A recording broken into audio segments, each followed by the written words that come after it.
प्रिय मित्रों, सीएमपीसी चैनल पर आपका स्वागत। देखिए, समूह सिद्धांत यानी ग्रुप थ्योरी या जिसको अपन कहते हैं अमूर्त बीजगणित, उसके छोटे छोटे टॉपिक है और जहां से क्वेश्चन बनते हैं मैं बिल्कुल डायरेक्ट जहां से क्वेश्चन बनते हैं वही चीज लेकर के आया हूं, वही कंटेंट मैं आपको दे रहा हूं।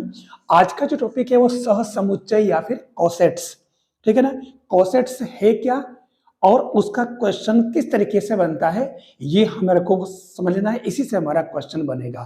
तो सहसमुच्चय का मतलब क्या हुआ, हमें इसमें क्या क्या जानकारी होनी चाहिए। हमारे पास कोई ग्रुप जी होना चाहिए और जी का एक एच सब ग्रुप होना चाहिए, ठीक है। जी का एच सब ग्रुप हो और उसके अंदर हम ले लेते हैं ए बिलोंग्स टू जी, हमारे पास ये गिवन है।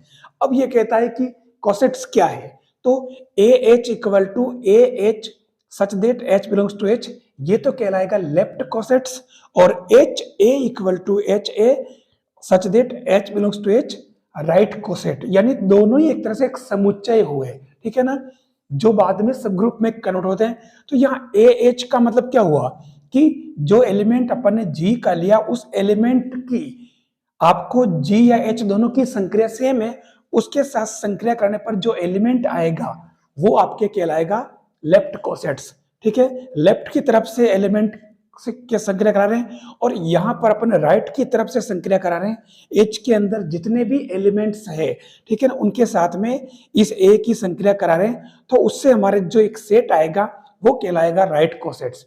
तो ये हमारे लेफ्ट और राइट कोसेट्स हुए। जैसे अब इसके अंदर कुछ खास बातें कि ये जो लेफ्ट कोसेट और राइट कोसेट हमेशा बराबर नहीं होते हैं, लेकिन कुछ स्पेशल केस जैसे जी के आबेली होने पर A H equal to H A हो सकता है, ठीक है, हो जाएगा।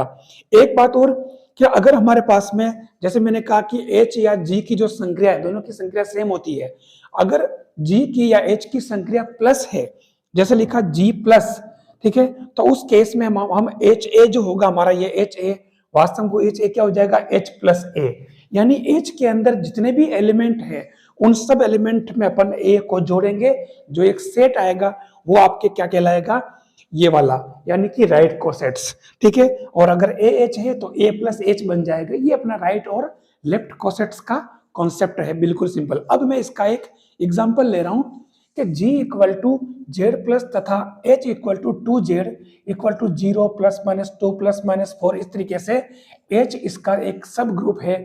तो ये कह रहा है कि इस h के सभी कोसेट्स ज्ञात कीजिए, ठीक है। अब यहाँ कोसेट्स ज्ञात करने हैं तो हमने क्या किया, इसके अंदर h के अंदर हमने जीरो, पहले जीरो जोड़ा, ठीक है, तो वही एलिमेंट आएगा ये h। फिर h के अंदर एक जोड़ा तो ये 0 plus 1 plus minus 2 plus 1 plus minus 4 plus 1, तो ये -5 -3 -1 1 3 5, इस तरीके से एलिमेंट आएंगे। हमने अगर दो जोड़ा h के अंदर तो 0 plus 2 plus minus 2 plus 2 plus minus 4 plus 2, यानी कि -4 -2 0 2 4 आ जाएगा, ठीक है। और अगर h प्लस 3 करते हो, जैसे आपने 3 जोड़ा तो वापस आपके ये इसके बराबर आ जाएगा h प्लस 1 के बराबर। आप करके देख सकते हैं।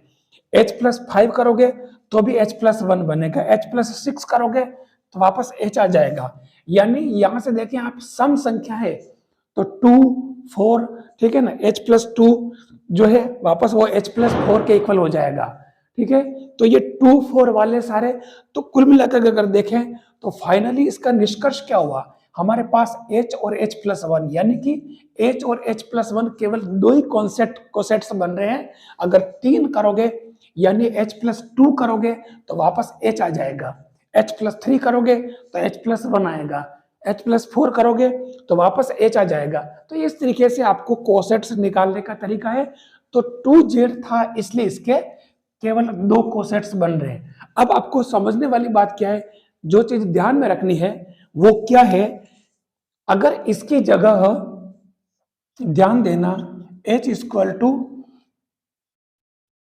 एम जेड हो, कोई पूर्णांक m, ठीक है, मतलब धन पूर्णांक, तो यहां इसके कुल जो कोसेट्स बनेंगे इस कंडीशन में वो नंबर ऑफ कोसेट्स बनेंगे वो m बनेंगे, m के बराबर आपके कोसेट्स बन जाएंगे इसके अंदर, ये आपको ध्यान रखना होगा, ठीक है। 3z लिखा है तो 3 कोसेट्स बनेंगे, 4z लिखा है तो 4 कोसेट्स बनेंगे। ये इसका एक सिस्टम है और कुछ भी नहीं है। अगर इस तरीके से हमारे पास 0 और 4 और G8 और H8 प्लस वाला अगर सेट लेवे, ठीक है ना, तो उस केस में हमारे पास में यहाँ कितने 4 कोसेट्स बन जाएंगे। तो ये अपने कोसेट्स का तरीका है।